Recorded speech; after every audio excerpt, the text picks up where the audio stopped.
여러분, 이 배지를 이렇게 달고 이제 미소를 이렇게 짓다 보면, 나는 이게 잘 안 되는데, 이거 억지로 이렇게 하는 게 이거 가식 아닌가, 혹시 이런 생각을 하실 분이 계실런지 모르겠어요. 가식 아닙니다. 내 마음에 있는 것을 겉으로 표현하는 것은 훈련이 필요해요. 그래서 많은 훈련을 통해서 여러분 가운데 혹시 나는 웃기를 싫어한다, 나는 미소 짓는 게 싫다, 나는 우울하게 살고 싶다, 이런 분은 한 분도 안 계실 거예요. 그런데 워낙 살아온 생활 습관이 얼굴에 미소가 잘 지어지지 않는 경우들이 상당히 많을 겁니다. 저도 그런 사람 중에 하나인데요. 이런 것을 통해서라도 계속 자각을 하는 거죠. 이거보다는 더 내가 웃어야 되겠다 하는 이런 마음으로 자꾸 연습을 하다 보면 그것이 내 표정이 되어지고 내 마음이 드러나게 되는 거죠. 그랬을 때에 주변에 있는 사람들이 나 때문에 함께 웃을 수가 있다면 얼마나 좋겠습니까? 그러한 목적을 가지고 이 스마일 배지를 착용하고 있는 것이니까요. 여러분 잊지 마시고 교회 오실 때 반드시 착용하시고 평소에도 가능하면 착용하셔서 늘 기억을 해내시면서 즐거운 생활을 하시기를 바라고, 이제 이렇게 하면 어떤 분들 간혹 가다가 이런 질문을 하시는 분이 계셔요. 야, 그러면 장례식장에 가서도 웃어야 되냐? 이런 분이 계시는데, 이런 극단적인 생각을 하시면 우리가 이런 그 스마일 운동을 하는 목적이 무엇인지를 잊어버리고 그냥 말싸움 하자는 것밖에 안 되는 거니까 그런 생각은 접으시고, 왜 우리가 이런 운동을 하는지를 잘 아시잖아요. 예수 믿는 사람이 가능하면 세상에 빛으로 환하게 이러한 삶을 살자. 그리고 특히 우리 성도와 성도 간의 교제에 있어서 이런 모습들이 아름다우면 새로 오시는 분들이 얼마나 더 푸근하겠는가. 세상과 다른 대한 사회가 있는 것을 우리 교회가 보여주자라고 하는 차원에서 이런 운동을 하는 것이니까 여러분들이 적극적으로 동참을 해 주시기를 부탁을 드립니다. 우리가 인간으로서 사회생활을 하다 보면 반드시 직면하게 되는 일이 있습니다. 결코 무시할 수도 없고 배제할 수도 없는 것인데요. 그것은 선택이라고 하는 것입니다. 수없이 많은 사건들이 우리에게 다가오면서 우리에게 선택을 요구합니다.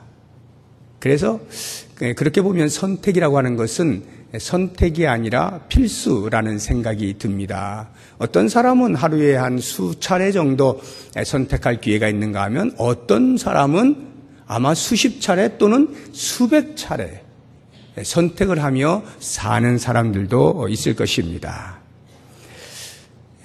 상당 부분은 어렵지 않게 선택을 하면서 순간순간 지나갑니다만 어떤 것들은 제법 고개를 갸우뚱거리면서 어떻게 선택해야 되지 고민스러울 때도 없지 않아 있습니다. 이럴 때 그런 선택의 결정을 돕는 요소들이 있죠. 주로 우리가 사용하는 것은 상식을 동원하죠. 또는 우리의 가지고 있는 경험이나 지식을 동원해서 선택을 합니다. 또는 직관을 이용하기도 하고요. 좀 더 어려운 것이라고 하면 다른 사람들의 조언을 들어가면서 선택을 하기도 하고, 또 이런 경우에 다른 사람들은 어떻게 선택하였는가, 그리고 그 선택의 결과가 어떠했는가에 대한 사례들을 보면서 그것을 따라서 하는 그런 경우들도 있겠습니다. 그런데 우리 성도에게 있어서는 그러한 요소들에 더하여, 아니 그것보다 우선하여 가장 중요하고도 기묘한 요소가 하나 있는데 그것이 바로 기도입니다. 이 기도는요, 나보다 나를 더 잘 아시는 하나님, 나보다 그 사건의 전말을 더 잘 아시는 하나님께서 나에게 지혜를 주셔서 선한 길로, 좋은 길로, 최선의 길로 인도해 주실 것에 대한 기대감을 가지고 행하는 것이 기도입니다. 그러니까 기도를 무시하면 자기만 손해보는 거예요. 세상 사람들이야 기도를 모르니까 안 한다고 해도 우리는 기도하면 들으시는 분이 계시고 그분이 나보다 훨씬 지혜가 뛰어나신 분이니 그분께서 말씀하시면 틀림이 없을 것임을 믿음으로 알지 않습니까? 그런 면에서 기도를 한다는 것은 우리의 삶에 더할 수 없는 축복이다 하는 것입니다. 오늘 본문의 말씀을 보면 그 성도에게 주어진 특권인 기도를 사용하지 않아서 낭패를 보는 이스라엘 백성들을 볼 수가 있습니다. 기브온 사람들이 선택한 것과 이스라엘 백성들이 선택한 것을 비교하면서 기도가 얼마나 중요하냐 하는 것들을 우리에게 말씀하고 있는데요. 지난주에 우리가 본 것처럼 이 기드온 사람들은 이스라엘 백성들이 가나안 땅을 공격할 때에 선택을 합니다. 항복할까? 대항할까?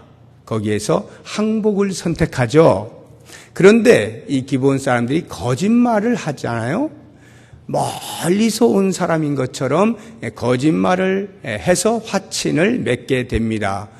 그럴 수밖에 없었던 것이 그렇게 하지 않으면 자기들은 죽으니까요. 가나안 땅에 있는 사람은 남녀노유를 막론하고 다 죽이도록 되어 있었기 때문에 가나안 땅 안에 있던 자기들로서는 살기 위해서 밖에 사는 사람입니다라고 거짓말을 할 수밖에 없었고요.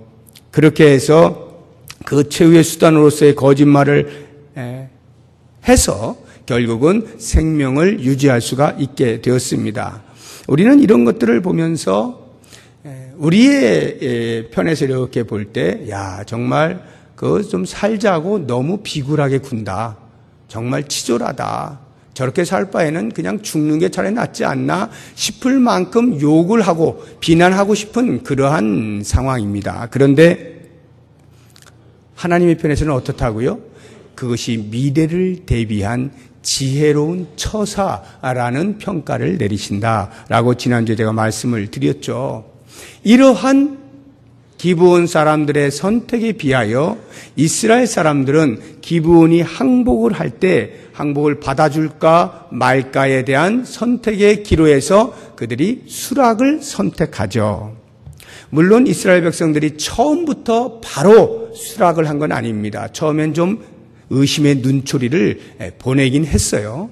7절을 한번 보세요. 본문 7절.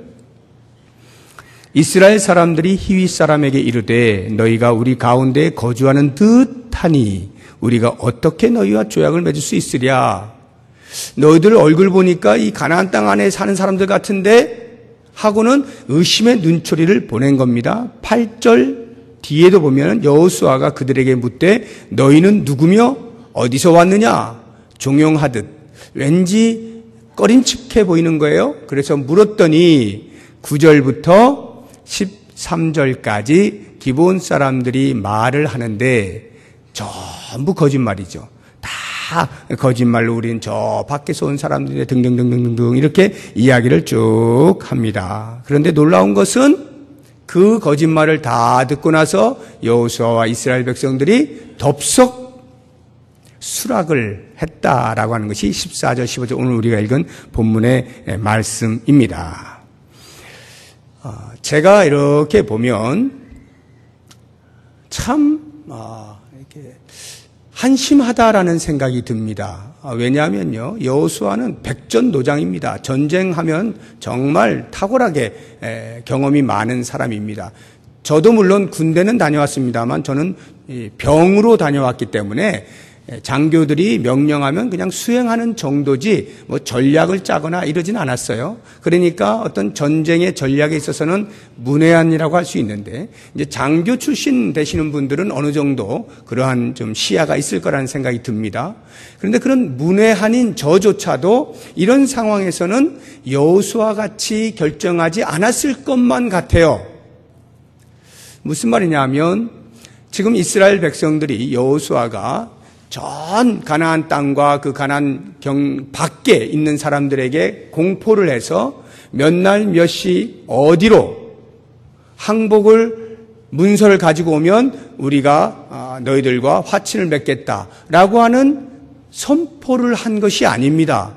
그냥 한 성 한 성 점령을 해가고 있는 거예요. 이렇게 전쟁을 벌이고 있는데 느닷없이 기브온 사람들이 찾아와서 두 손을 든 거거든요. 이렇게 볼 때 좀 이상하다는 눈치를 금방 챌 수 있어야 됩니다. 이렇게 하는 경우가 없거든요. 우리 전쟁사를 보더라도 누가 아직 자기들에게 도달하지도 않았는데 미리 찾아가가지고 그 먼 길을 찾아가가지고 백기를 드는 그런 경우가 어디 있습니까? 없죠. 왜냐하면 자기들에게까지 오기까지의 시간이 있잖아요. 그럼 그 시간 동안 또 다른 족속들하고 싸울 텐데 그 싸움의 과정에서 어찌 될지 모르는 거 아닙니까? 이스라엘 백성들이 패할 수도 있는 거죠. 이런 여러 가지 변수가 있기 때문에 막다른 골목에 다다르기 전까지 손드는 법은 없어요. 그런데 이 기브온 사람들은 갑자기 찾아와 손을 드는 거거든요. 그러면 눈치를 채야 되는 거거든요. 자기 성에 도달해서 성문 열고 백기를 들어도 얼마든지 되는 화친인데 굳이 먼 길을 찾아와서 손을 들었다라고 하는 것에 대하여 이 정도의 백전노장이라면 여호수아가 충분히 눈치를 챘어야 하는데 영적인 분별력이 순간 떨어지게 된 거예요. 그것을 보여주고 있는 것이 15절 말씀이에요. 15절 보세요. 여호수아가 곧 그들과 화친하여. 곧이 무슨 말입니까? 이 부사는 앞뒤 재지 않고 혹시라도 놓칠까봐 이런 말 아니겠습니까? 제 발로 걸어 들어온 복을 차는 사람 없다 이 말이죠. 호박이 넝쿨채 들어왔는데 그걸 내팽개칠 이유가 없다는 말이죠. 굴러 들어온 떡 빨리 먹어야지 놓치면 큰일 난다라는 심정으로 여호수아가 곧 화친을 했다라고 하는 것입니다. 이러한 행위에 대하여 성경이 고발하고 있는 거예요. 지금 기브온 사람들과 이스라엘 사람들을 대조하여서 우리에게 보여주고 있는데 이 기브온 사람들은 이스라엘을 속인 겁니다. 속인 자예요. 이스라엘 백성들은 이들에 의하여 속은 자입니다. 그럼 우리 일반적으로 상식적으로는 누가 나쁜 사람입니까? 속인 사람이 나쁜 사람이죠. 속은 사람은 착해가지고 어쩔 수 없이 속은 거잖아요. 그러니까 동정의 표를 준다면 당연히 속은 자에게 주게 돼 있잖아요. 이게 우리의 상식인데 성경은 이 본문에서 우리에게 그렇게 말하지 않고 있다라고 하는 것입니다. 오히려 속은 자가 잘못됐다라고 말을 하고 있는 거예요. 속인 기브온 사람들은 그래서 생명이 부지가 된 것이고요. 속은 이스라엘 백성들은 속은 것으로 인하여서 분통이 터지고 고통이 따르게 되는 이러한 일들이 생겨나게 된 것이죠. 그러면 왜 성경은 속은 것을 잘못이라고 이야기하느냐 하는 것이 14절에 나옵니다. 무리가 그들의 양식을 취하고는 그들의 양식을 취했다는 말은 이제 그들의 화친을 받아들였다 이 말이에요. 조약식을 했다 이 말이에요. 어떻게 할지를 여호와께 묻지 아니하고 이게 속은 것의 잘못을 지적해주고 있는 말이에요. 여호와께 묻지 아니하였으므로 그들이 속게 되었다라고 하는 말이죠. 기브온 사람들은요, 하나님을 알지 못하는 자들이라고 했잖아요. 이방 사람들이에요. 그런데 어떻게 해서 그들이 선택한 것이 하나님이 원하시는 선택이었는지 참으로 기묘하지 않습니까?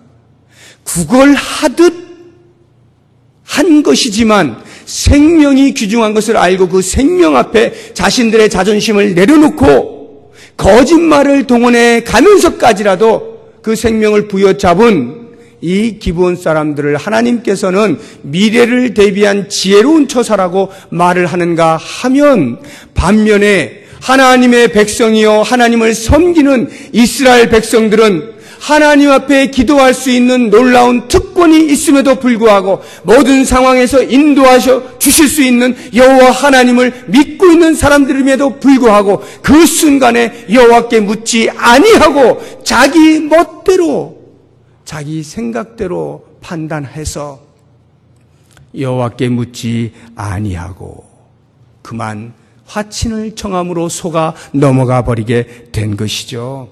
바로 이러한 대조를 통하여 우리에게 기도가 얼마나 중요하냐라고 하는 것을 역설적으로 강조하고 있는 것입니다. 이 여호와께 묻지 않는 것은 단순히 손해본 것이고 단순히 실수한 것 정도가 아니라 사무엘의 입을 빌려 듣자고 하면 죄라고 하는 것을 알 수가 있습니다. 사무엘상 12장 23절에 보면 사무엘이 이렇게 이스라엘 백성들에게 말해요. 나는 너희를 위하여 기도하기를 쉬는 죄를 여호와 앞에 결단코 범하지 아니하고, 나는 너희를 위하여 기도하기를 쉬는 죄, 기도가 쉬어지는 순간 죄를 범하는 것이다. 기도를 쉬는 것이 죄다라고까지 말해 가면서 기도가 얼마나 중요한지를 이야기해주고 있는 것입니다. 여러분, 여호수아를 생각해 보세요. 여호수아는 그렇게 경솔한 사람이 아니에요. 경거망동할 사람이 아닙니다. 대단히 경건한 사람이고요. 이 직전에도 에벨산에 올라가서 하나님의 말씀을 다 도리에 기록하고 낭독하고 모든 백성들로 순종할 것을 촉구했던 사람입니다. 그의 성품으로 보나 신앙심으로 보나 지도력으로 보나 이렇게 쉽게 실수할 사람이 아닌 거예요. 그럼에도 불구하고 왜 여호수아가 여호와께 묻지 아니하였을까?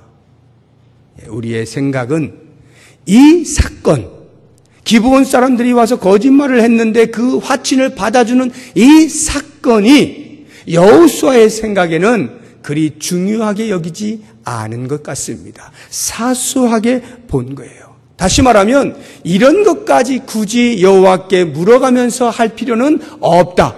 우리 하나님이 얼마나 바쁘신 분이고 얼마나 많은 일들을 하셔야 되는데 중요한 거 아래는 수없이 많은 사람들이 있는데 이런 하찮은 것까지 내가 일일이 다 시시콜콜 하나님께 기도하면 하나님이 얼마나 피곤하시겠는가? 이런 생각에 이 정도는 내가 얼마든지 스스로 판단할 수 있어 라고 하면서 묻지를 않은 것이죠. 여러분, 우리가 일상의 삶에서 어떤 중대한 일에 봉착하게 되면 적어도 성도가 기도하지 않는 사람은 거의 찾아볼 수 없을 거예요. 내 힘으로 어찌할 수 없을 만큼 어떤 중요한 사안을 결정해야 될 때 무릎 꿇지 않는 사람이 있습니까? 하나님께 기도하지 않는 사람이 있어요? 끝까지 내가 어떻게 해보려고 하는 사람이 있습니까? 그건 성도라고 하기 힘들죠. 하나님께서 우리의 기도를 들으시고 우리의 형편을 아시고 선한 길로 인도하신다는 걸 알고 있기에 우리는 당연히 기도하게 되어 있는 거예요. 하나님 살려주세요. 하나님 어떻게 해야 되죠? 기도합니다. 중요도에 따라서 때로는 하루를 금식하기도 하고 일주일을 금식하기도 하고 여러 가지 형태를 가지고 그렇게 기도를 하죠. 그런데 사소하다고 생각되어지는 것, 사소한 사건들에까지 다 기도하십니까? 여러분, 그렇게 기도하시는 분이 있다면 훌륭한 거예요. 그런데 제가 알기로 대부분의 우리 인간의 성정을 가진 사람은 사소한 데까지 일일이 다 기도하지 않습니다. 여호수아가 생각한 것처럼 그렇게까지 하나님이 한가하신 분이 아니니 하나님의 그 바쁨을 내가 좀 덜어드려야 되겠다 하는 좋은 마음으로 쉬워 보이는 것들은 내가 알아서 결정을 하는 것이죠.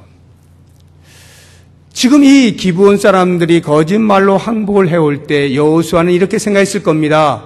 저 멀리서 백기를 들고 찾아온 저 오합지졸들 얼마나 불쌍한가. 저들을 내친다면 이거는 대인배가 할 일이 아니지. 자비의 하나님을 믿는 성도가 할 일이 아니지. 저들을 불쌍히 여기고 거두어 드리는 것이 하나님께서도 기뻐하실 것이다라고 하는 지극히 당연한 상식이 순간 동원되면서 곧 그들과 화친을 맺게 된 것이죠. 그런데 여러분, 이렇게 사소하게 여겨지고 있는 이것, 여기에서 우리의 영적인 분별력이 떨어지게 되는 거예요. 중요한 것을 위하여 기도하고 애를 쓰는 사람들이 기도하면서 결정하는 것에 실수하는 경우가 흔치 않습니다. 영적인 분별력이 민감해져 있기 때문에, 하나님의 음성을 들을 만한 준비가 되어 있기 때문에 결정하는 것이 크게 실수하잖아요. 그런데요, 기도하지 않고요, 사소하게 여기는 것 내가 판단할 때요, 이때는 영적인 분별력이 떨어져요. 마치 사탄이 광명한 천사의 모습으로 다가와서 나 네 편이야 라고 할 때 그냥 같은 편인 줄 알고 속아 넘어가는 것처럼, 사탄이 두 손을 들고 나 항복이야 라고 하면은 그래 그렇구나 하고는 금방 인정해주고 내가 승리했다 라고 하면서 간단히 치부해버리기가 쉽다 이 말이에요. 그런데 바로 그러한 순간이 우리의 영적인 분별력이 떨어진다 이 말이죠. 여러분, 우리의 삶에서 무엇이 중요하고 무엇이 사소한가에 대해서 일반적으로는 우리가 구별이 됩니다. 못하는 것 아니에요. 우리의 이성이 있기 때문에. 그러나 언제나 그것이 맞지는 않아요. 내가 중요하다고 생각하는 것 하나님은 하찮게 여기시는 것이 있을 수가 있고요. 하나님이 중요하다고 여기시는 것 내가 하찮게 여길 수가 있습니다. 우리가 만나는 사건들은요, 단순히 나 혼자만의 문제가 아니에요. 그 사건과 연루되어진 누군가가 있어요. 상대가 있습니다. 나와 상대가 있어요.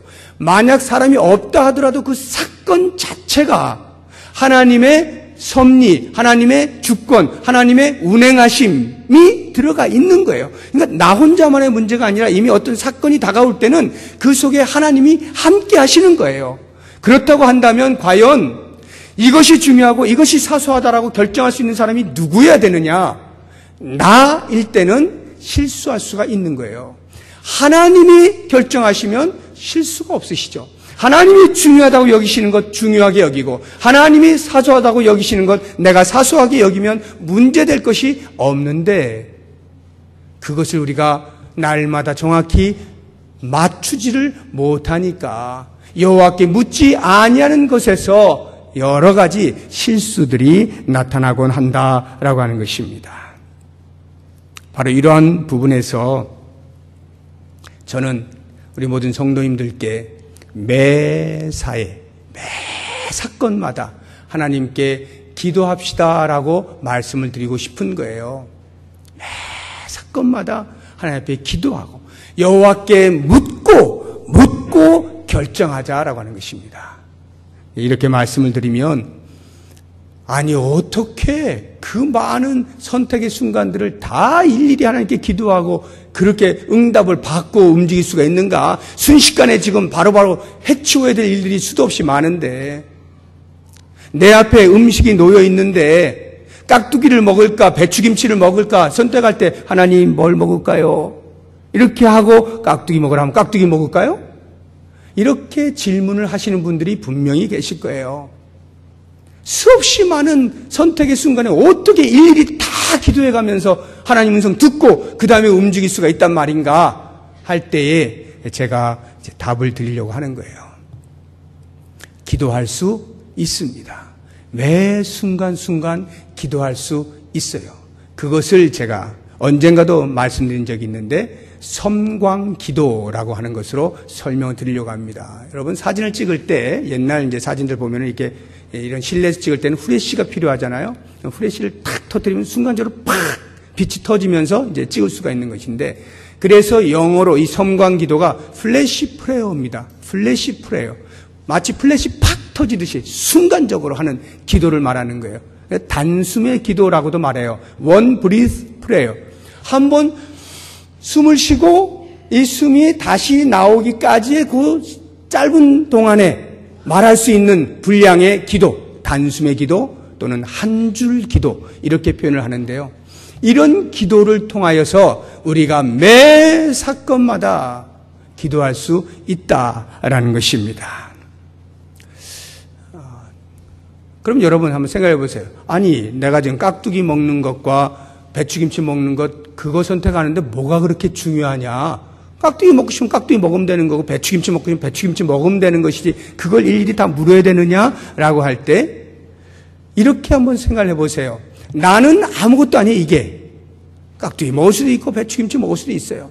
그런데, 여기에 만약, 비하인드 스토리가 있다면, 뒷이야기가 있다면, 더 쉽게 이야기를 해서, 저하고 누군가가 같이 밥을 먹는데 제가 깍두기를 먹어요.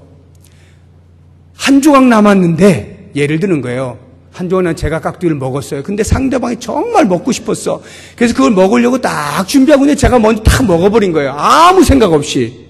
나야 깍두기를 먹든 배추김치 먹든 상관없으니까. 먹었는데 그 사람은 어떻게 해서 마음에 저거 내가 먹고 싶었는데 속으로 별거 아니지만 깍두기 별거 아니지만 내가 먹고 싶었는데 배추김치 먹지. 만약 이렇다고 한다면 나는 아무 생각 없이 깍두기를 먹은 거지만 만약 내가 배추김치를 먹었다면 그 사람도 즐겁고 나도 즐거울 거 아닙니까? 그런데 깍두기 먹는 바람에 그 사람 마음이 상했다 이 말이에요. 내가 알지 못하는 뒷이야기가 있을 수 있는 것입니다.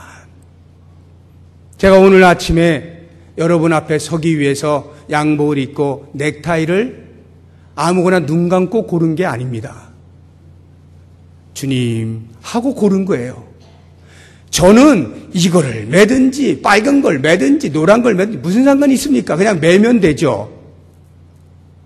그런데요, 만약에 제가 모르는 여러분 가운데에서 제가 만약 빨간 넥타이를 매서 혹시 기분이 나쁠 사람이 있다면 목사님 왜 빨간 넥타이를 매가지고 마음이 상하는 분이 계시다면 어떡해요? 저는 모르지만 이런 비하인드 스토리가 있기 때문에 나는 모르지만 하나님 앞에 의탁하는 거예요. 하나님 뭘 맬까요? 응답받고 맨 거예요. 제가 이거 응답받고. 그러면 제가 이렇게 기도하고 매면 다 잘 될까요? 여러분 중에 아무도 불만 갖지 않고 목사님 정말 넥타이 잘 맸다. 기가 막히다. 전부 해피할까요? 아니요. 저는 그렇게 생각지 않습니다. 여전히 불만스러워하는 분이 계실 수 있어요.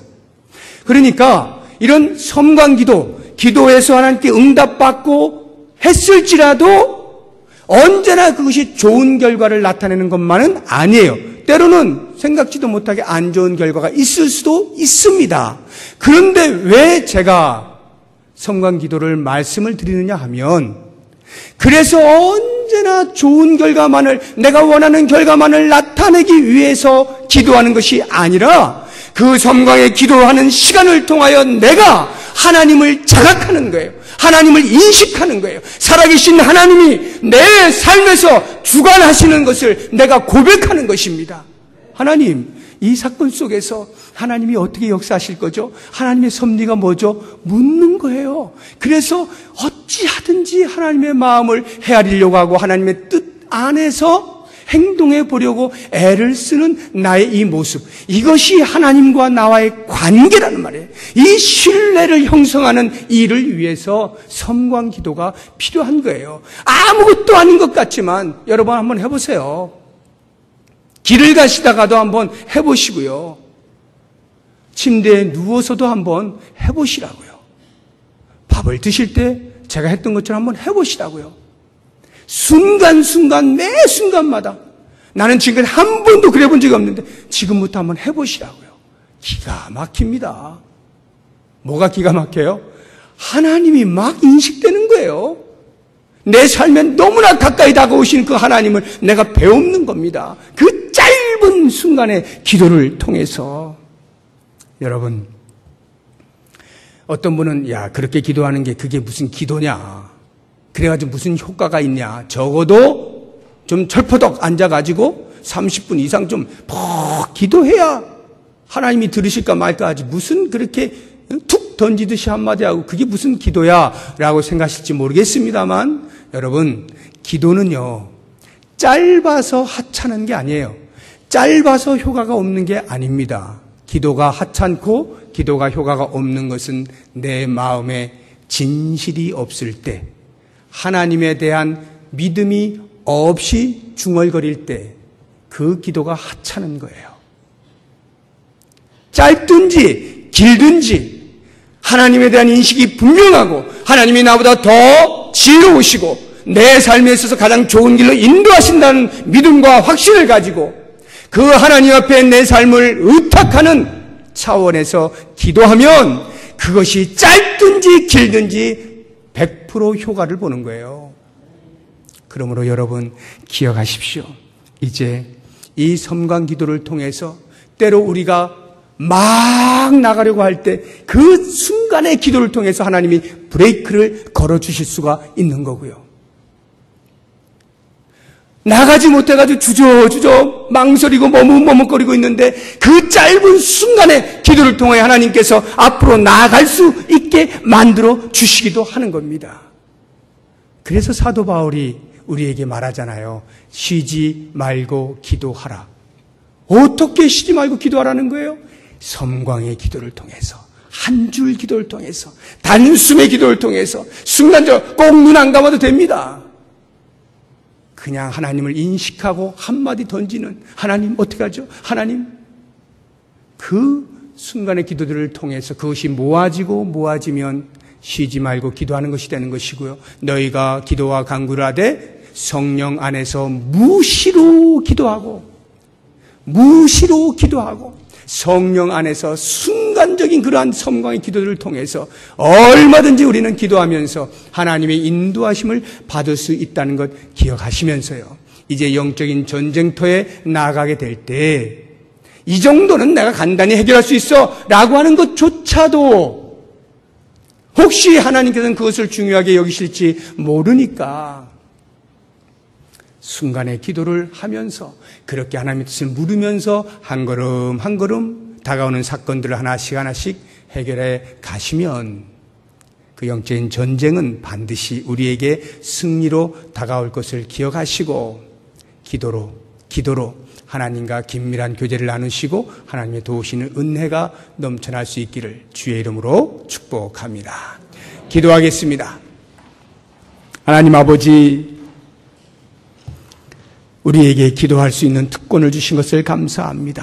혹이나 우리가 게을러서 아니면 하나님의 인도하심에 대한 확신이 없어서 이 특권을 놓치는 일이 없게 하시고 순간순간 다가오는 모든 사건들 속에서 주 앞에 기도하며 주의 뜻을 묻고 주의 뜻을 따라 행할 수 있는 우리 모두가 되게 하여 주옵소서. 그래서 이 험한 세상 영적인 전쟁터에서 단 한순간도 실패하거나 실수하지 아니하고 주의 지혜로 말미암아서 승리를 계속하여 경험하며 살아갈 수 있는 우리 모두가 되게 하여 주시옵소서. 예수님의 이름으로 기도드립니다. 아멘.